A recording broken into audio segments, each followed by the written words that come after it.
Good morning, good afternoon, good evening, wherever you may be tuning in from. Welcome to episode 5050 of Industry Insights from Veeam. Jason, how are you today on this lovely Monday? Every Monday at Veeam is a good Monday, right? 50. We've done 50 of these. That is so cool. It's kind of amazing, yeah, to think about how it started. How did it start and how's it going now? Well, it's going pretty good now, actually. So, very grateful for that. And when we do say, wherever you're tuning in from, we do mean it. Please give a shout out in the comments. Put a little blurb in there where you're tuning in from, even if it's after this live telecast. I'm in Colorado. Jason's in Texas. Our producer's in Georgia. And we also have production assistants you can see there in Europe as well. Hope to light up a little bit more of this. But Jason, this is part 2 of a 3-part series, and multiple part series are a bit of a theme this year because we have been doing an enormous amount of research. What are we going to double click on today? So I'm really excited about sharing this 3-part series with folks. A lot of the research that we've done. So last year, one of the benefits, if there were any, of the lockdown is it really allowed us to double down on making sure we knew where the industry was headed. And so we did, 5,000 some odd respondents over multiple surveys. But almost all of our survey work is almost always done around commercial, meaning 250 to 999 employees, or enterprises, meaning 1,000 employees and up. And we really wanted to kind of double click down a layer and look at what's going on in mid-sized organizations. So we contracted a third-party analyst firm, as we always do. They didn't know it was Veeam that was sponsoring this survey work, and they surveyed from 50 to 250 employees to really look at that small and mid-sized business segment. And so this is part 2 of that series. In part 1, we kind of looked at what were the macro trends. What is it that mid-sized organizations are concerned about and what's driving their considerations of change? This week, we're going to kind of double click into what does change look like for them, and what is that momentum? And then a little bit of a spoiler alert. Next week, we're going to look at the role of the partner as part of mid-sized business. And I'm really excited about that too. I've been in data protection for 31 years, and my first 2 jobs when I started in this industry was I was a reseller. I was a field SC at a reseller, and you went out to these, doctors' offices and accounting firms and these small offices, and they didn't have IT. Mm-hmm. Right. And so I was their IT guy, and I put in their servers and I sold them their licenses and I fixed their problems. Right. That is the role of the VAR 31 years ago. And you know what? Not a whole lot has changed. There's still that value-added extension and expertise that so many mid-sized companies rely on. So we're going to double-click on that next week. But for now, let's look at what they got. Let's look at where they're going. I think it'll be an interesting conversation. Yeah, perfect tee-up. And if we hit our first slide, a lot of data points coming on here. We'll parse them out for you. Appreciate that when we dropped this in, some of the text, or actually when I enlarged the font, some of the text scrolled off the percentage. So we can read that out for you. Jason, let me hit the punchline on this. If we go around, I'll just go clockwise, meaning you can see the 1%. I've had my backup application 4 years or more. 6 months or less, the smallest amount now, it's 0. That's actually a 14% that have had their backup application between 7 and 12 months. Yep. 39% that you can see on the screen there, 13 months to 18 months. And then that other, I'll call it roughly 7 o'clock-ish, it says 19, 24 months. That is 27%. Quick add on the HP calculator, exactly 80.00% of the respondents have had their backup application in production usage 2 years or less. Yeah, so let's look at that. And by the way, for those folks that want to get a copy of this particular slide, the numbers that are slightly cut off on the pie chart are actually also on the very bottom of the right-hand side as well. So one of the fun parts about this particular survey, so we've surveyed 400 folks, 200 in the US, 200 across 4 different countries in Europe. And so you can kind of see the breakdown between the US mid-sized organizations and the European mid-sized organizations on that right-hand side, and then the summaries of those averages are actually in that lower piece. I think there's a couple things really interesting about this. The first thing I noticed, and as you pointed out, is 0% have had their solution less than 6 months. Right. And we've talked a lot about this, that as part of the response to COVID, a lot of organizations, especially those organizations without deep cash flow, probably slowed down some of their investment areas. And so change was not something they were doing except where they had to, like embracing cloud. Right. So, and in fact, if you look at, say, the first two wedges over in the pie, you'd see, or actually, let's use the right-hand side. It's just easier for me to talk to. The 0 to 6 months, 0%, 7 to 12 months, 14%. Only 14% of respondents have had their solution less than a year. Right. For everybody else, they've had it at least one. And as Dave mentioned, we're at 80% in that 2-year range or more. So what we're seeing is there's a lot of established data protection, right? They're using what they're using. They're pretty committed. Well, I wouldn't say they're committed to it, but it is entrenched. And that's probably a key word for us to focus on a little bit, because over these next couple slides, you're going to see that entrench is precarious. And that's a lot of big fancy words. So maybe we should unpack that with what's coming next. Yeah, and just before we leave this longevity slide, I remember when I was a Gartner analyst and we would get vendor references during the Magic Quadrant timeframe. And I would typically try to get as many as I could, but typically 20 or so references per vendor, and we'd follow up with them, oftentimes do a live interview. We do a survey as well. And what was amazing is a lot of people, now this is more of a upper mid-size to large enterprise statement, but the higher you go up the stack, more typically the longer the enterprise had their solution deployed.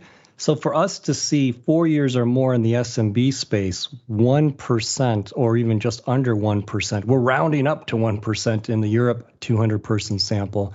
Right. It's amazing because I think we mentioned it might have been last week, Jason, that you and I can remember a day when if someone said SMB backup, things like backup exec or ArcServe or Cheyenne for it was computer associates, that probably came to your mind, those two pretty quickly. And there might be some others as well, but I mean, it's not an exaggeration, I don't think, to say, 10, 15 years ago, it kind of was Coke and Pepsi, meaning a big number one and a big number two provider for a long time in the SMB backup market. And clearly we're a long way from that now. Yeah, I mean, in fact, when I was at that VAR, I was a Seagate backup exec reseller before Symantec bought them, and then later, my first job when I left being a VAR was for Cheyenne ArcServe before CA bought them. So I actually got a chance to be with both of those mid-sized VAR-centric juggernauts very, very early in my career. Maybe that's why backup kind of got stuck along the way. And it's interesting that when you look at the partner ecosystem, and we'll look at more of that next week, you did used to find that partners would have, a backup solution. We're a backup exec shop, or we're an ArcServe shop, and that's what you sold. What we find, I think, and the reason enterprises typically have data protection for so much longer is you got 1,000 workloads that you're protecting. You don't want to rip out and replace that plumbing very often, right? You are change adverse even more than you are risk adverse. Now, mid-sized organization, couple dozen servers, a couple hundred workstations, maybe 1 or 2 clouds. All of a sudden, it's like, you know what? If I'm not happy, I'm going to change. And so I think that's what you're seeing as far as that longevity goes. And the only thing that would get in the way of that fickleness, for lack of a better word, is a global pandemic that locked down everyone's budgets. So other than that, it's pretty fluid. And, speaking of pandemic, we do have a question from Richard. Thank you very much, Richard, for posting your question. He says, with all the remote work going on, do you see customers changing their backup policies and approach to protect data in a lot of new places? I'll give an answer and then I'll turn it over to you, Jason, as well. Short answer is yes, absolutely do. Now over a year, in some cases, maybe it's even 14 or so months for some of us into this current kind of situation. A lot of remote work, a lot of work from home for sure. And work from home, brought up in some interesting challenges. Like, do we have VPN set up or not? Am I using a laptop as an adult for work that I also end up sharing to homeschool my child who is Sure. also working remotely, working meaning attending school. So there were a lot of different implications of things. But I do see the massive deployment of VPN, encouraging people to drag content to shares on the corporate network, to use things like SharePoint or other kinds of collaboration tools. Certainly Teams is something that we've seen usage of as well. And then from a retention perspective, I've seen some updates. But how about yourself? What have you seen, Jason? Yeah, so I think there's kind of two major pivots that remote work has had an effect on from a data protection perspective. Certainly, one of them is, remember, one of the core reasons that we've always done backup is in order to ensure productivity, right? And so that laptop device that for many of us have been our bread and butter for the last 16 months, that becomes a mission critical device to that employee, because anything goes bad with that device, you're sitting on the couch. I mean, you got nothing that you can do for that day. And so certainly we're seeing a huge uptick in the interest around endpoint protection in order to be able to revert back to known good states. The other thing, and in fact, I was just listening to a webinar earlier this morning talking about one of the major areas of risk is as remote workers are first starting to come back into the workplace. Malware, ransomware, stuff that you clicked on 6 months ago. They don't want to ransomware your endpoint. They want you to walk that into the office. And once you're on a server, let's ransom that instead. And so IT folks have been really ramping up not only their proactive detection methodologies, but also their reactive. Let's make sure that we can recover, because there's a greater chance than in the past that some well-intentioned laptop is going to walk in and infect us from the outside. That they inherited while they were working on a dining room table. So yeah, absolutely, endpoint has changed over what remote workers should look like, and the data protection posture that goes along with that. Nice. And speaking of remote work, let's hit the map, because we do have, look, I think it's now about 8 different United States, 7 or 8 different countries worldwide. That includes, we've got Egypt, and here in the US, actually, let's hit that one. California, Colorado, Texas, wow, New York, That works. Pennsylvania. We don't get New York as often as We don't. as I might hope. That's a nice change. We don't. Ohio's in there. Globally, I know we've got Egypt, Pakistan, India, You can Angola. always count on our friends from India dialing in. I don't remember the last time that India was not green for us. So thank you as always. Yeah, no, that's fantastic. And you can see a little bit more of Europe starting to fill in there. Excellent. Well, let's hit our next slide. You hinted at it, Jason. All is not well in the state of SMB backup, meaning are you happy or not? And the short punchline is not necessarily that happy. If we hit the second slide, let's actually start with the right-hand side. Yep. And that says, what is your level of satisfaction with the tools your organization uses to protect its physical servers, NAS, and virtual machines? Yeah, so Yeah, hit this. This is interesting to me. I like how you oftentimes take the converse, and if you take the converse, it's not a pretty picture. yeah, I kind of think of it kind of like what's the phrase in the American judicial system? You are beyond a shadow of a doubt, right? You have to be guilty beyond a shadow of a doubt. The shadow of a doubt here is 68%. If you look on the right hand side, if 32% in both markets, from both a functional perspective, I'm happy with the features. And from a price value perspective, I'm okay with what I'm paying for it, right? Those are the two basic drivers. If 32% in both cases are completely satisfied, that means 68% of organizations see an opportunity to improve. That's how I look at that. Now, for about half of organizations, 58% on functions, 52% on pricing. Is it a little bit of an uphill challenge? Yes. But in my mind, if you're not completely satisfied with your backup solution, you ought to be looking around, right? Because I promise you, there's better. For what fits you, there is better. So be looking for that 68. That 68% is looking for change. Yeah, exactly. And then when we look at on the left-hand side, how are you actually acquiring that backup solution? Right in the middle, it's basically we purchased a traditional backup software hardware solution. US that was higher at 39% to compared to Europe at 27%. But look how high subscription is. And I think that's on the one hand, interesting, Jason, subscription being so high, given that we're a relatively young industry in terms of making that transition. Now, conversely, we're pretty far into a pandemic situation trying to contain costs, subscription model versus pay all up front, kind of understandable to see why that could be attractive. Yeah, I totally buy in on SMBs being cloud based on their data protection solution. Remember, I mean, my opening story, right? So when I was a VAR, I was the IT department for a mid-sized organization. So what that meant though was they were paying me significant money per hour to supplement their expertise and to make sure their solution was pretty much lights out. You know what else you could pay for on a consumption basis and pretty much be lights out? Cloud-based backup, right? Mm. So I am completely on board with every mid-sized organization. Really ought to be thinking cloud first for their data protection strategy. So I love the fact that nearly 50% of both the European and US mid-sized markets are using that consumption-based approach.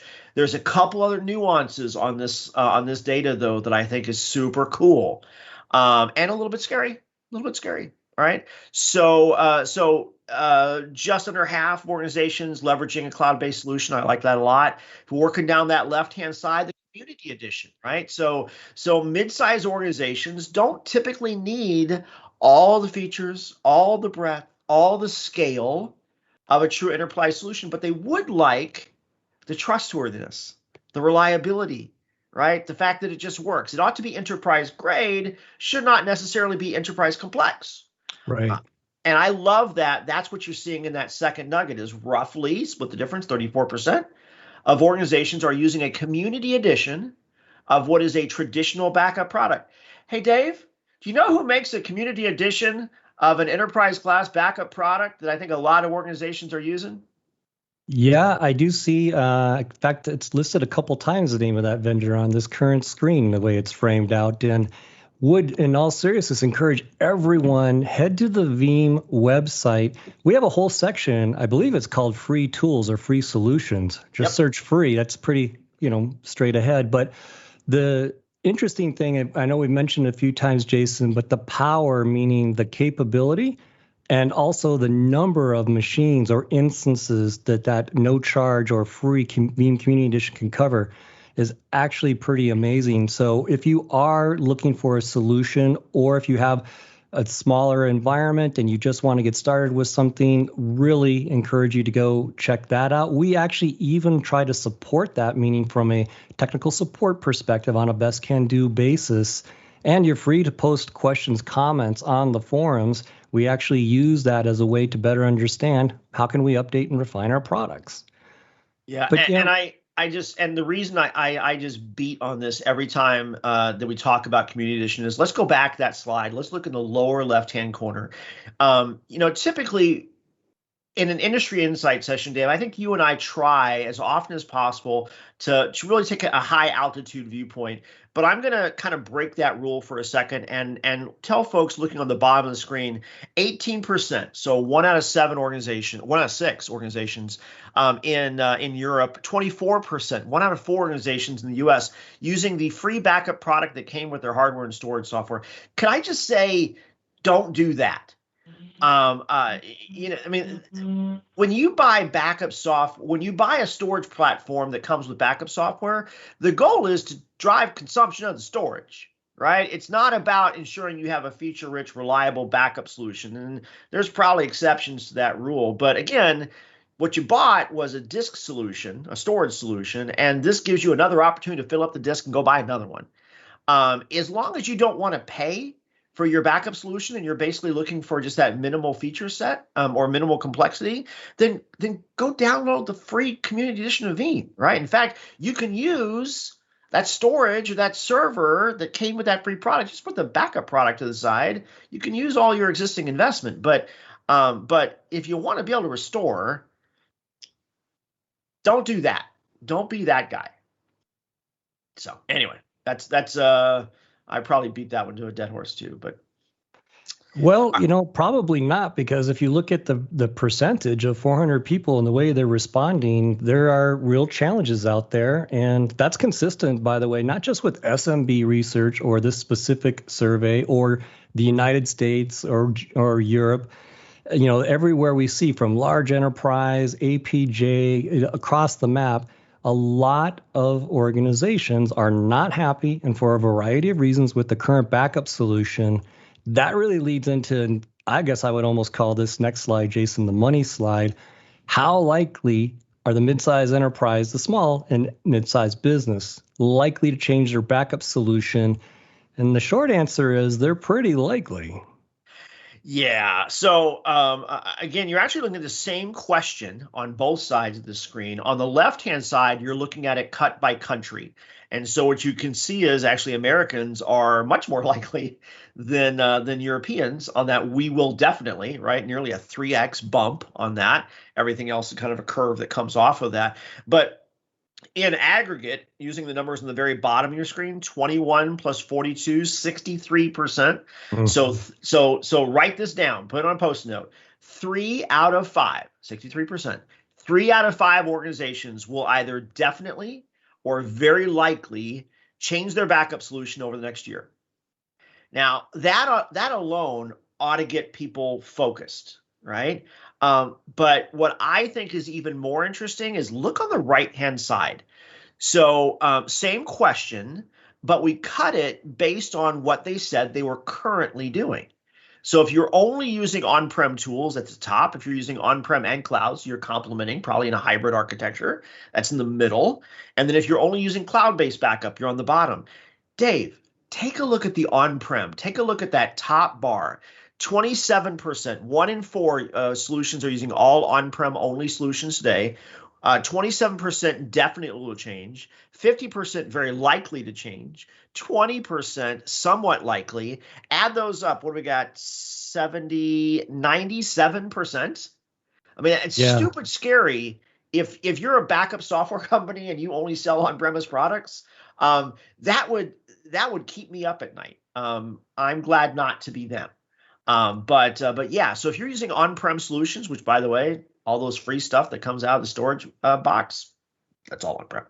But that's a huge likelihood to change. And it is interesting that it's predicated on some of that disset is most likely based on the legacy and the lethargy of what they're using in on-prem tools today. And the thing that really strikes me, Jason, is, this is it's like a temperature reading. This doesn't necessarily mean that these percentages will map out exactly like this. However, it is a reading on the sentiment, the level of sat or dissat, as the case is here, those being surveyed. And the thing where I would double down on what you said, I would be concerned if you're currently satisfying this market as a vendor, is that now, hopefully, the economy is getting a little bit better. We're getting back to work in some kind of a hybrid-like fashion, meaning still work from home, but offices opening up, et cetera. If things continue to go better for the world, and we hope that it does, that means now you might have the economic ability to actually follow through with some of the dissatisfaction or pent-up challenges that you've been experiencing so that you can try to then go and make some improvements. Yeah. As we begin to wind down a little bit, let's hit this last slide because it actually directly relates to what you were saying. Yeah, so basically what we have here is a 23-minute setup to a 2-minute punchline. So let's look at slide 4 and talk about, okay, we know there's change. We know there's dissat. We know that there's an interest in cloud and a high consumption of cloud already. When organizations were asked what's the likelihood that they're going to be using a cloud-based data protection solution over the next 2 years. So last question was over the next 12 months. This is stretching that a little bit further. Folks need to take a screenshot of this. So take a look at this for a second. So 38% on that big green in the upper right-hand corner, 38% said yes, we will almost certainly protect most or all of our servers with BAS or DRAS. That really big wedge, lower left, yes, will very likely protect at least some, right? So that can lean you into hybrid, but certainly every customer becomes a customer of a provider. 8% will potentially. There's only that tiny little green shim and or that red shim, and I had to stretch it to figure it out. It's 1%. 1% said no, it is unlikely. 1%, Dave. Wow. And my guess is even some of them are probably wrong. Yeah, if it's 1%, that literally is a definition of rounding error. So the clearly interest, or at least current understanding and belief about what the antidote, the rescue could be for these problems that we've just highlighted, is pretty clearly as a service provider, more increasingly cloud enabled. So I know we've got just a moment left. Let's hit the new countries that have come in, which states and countries, like should be fair. States-wise, we've got Michigan coming in, but also Saudi Arabia, Denmark, Netherlands, Russia, which always adds a good swath of green there. Nice. South Africa, which is quite common. Actually, we're very pleased to be able to rely on South African group to come in handy. Brazil, if I didn't mention them earlier, I was remiss. I should have. No, Brazil and South Africa are new. I always look for them. They're two of my favorite places to go visit. So I look for them every week, and I'm happy whenever I see them. So. Outstanding. Well, as we begin to take it out here, Jason, maybe just a quick tee. You mentioned it a little bit, but for the third and final section of our SMB data protection or backup readout next Monday, what are we going to double click on? VARs and MSPs, right? So we're going to look at the role of the partner. And now we've talked about, cloud certainly has an interesting aspect in this. Cloud is your partner, right? And really, service providers ought to be thinking about expertise, not just about fulfillment. And so looking at what is the role of the partner in 2021 in data protection for mid-sized orgs is a big deal for us. So that'll be part 3. Excellent. And coming up this Friday, we've got a tee up for VeeamON. Speaking of things coming up, our big conference is going to be coming up later this month, but Rick Vanover, Melissa Palmer this Friday, same time as now, are going to tee up a little bit of a preview of what's coming in VeeamON. I'm just looking quickly. We're actually doing VeeamON globally in multiple different time zones. So depending on if you're, as you can see here, Americas and EMEA, May 25, 26, APJ 26 and 27. Also, definitely if you're an insomniac on the U.S. West Coast, feel free to join me at 3 a.m. Pacific or 4 a.m. my time, where we're going to be doing with Andrew Zalesko 91 different ways you can recover data with Veeam. A more reasonable North American-based 1 p.m. on the East Coast time, and then AZ is going to be taking that solo for an APJ third installment of that. So a lot of content coming your way. Jason, I think we should, though, do a double click. Encourage people to go check out the Veeam Community Edition. Absolutely. For so many organizations, in fact, if you're an IT pro and you've got a little home server at home, because don't we all, power that up. It is the same tech. It is the same reliable stuff that's protecting the largest enterprises in the world. Can protect your home machines and your kid's laptop before they get malware on it. So absolutely check that out. Full functioning product. Just download it. Awesome. Well, thank you as always for tuning in to episode 50. We look forward to seeing you on episode 51 in the future, 50 today. As always, stay safe, stay positive, and we'll see you on the next stream. Thank you. Take care.